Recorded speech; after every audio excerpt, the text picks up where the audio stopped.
Is your EcoStar AC flashing E5 error or 5E error and not starting? Here's what it means and how to fix it.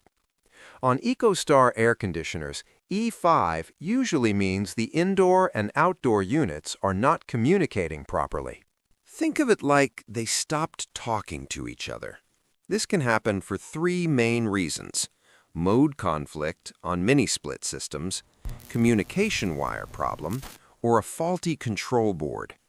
Let's start with the most common one, mode conflict. If you have multiple indoor units and one is set to cooling while another is set to heating, the system gets confused and shuts down with E5. So check every indoor unit and make sure they're all in the same mode. First step is reset the system. Turn off the AC completely from the breaker. Wait about 10 minutes. This forces both units to restart and sync properly. Then turn it back on. If the error disappears, problem solved.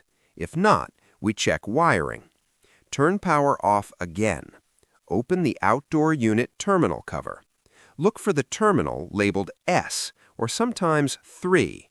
That's usually the communication wire of black color. Make sure it's tight, not loose, not burnt, and not damaged. Follow that same wire back to the indoor unit and check that end too.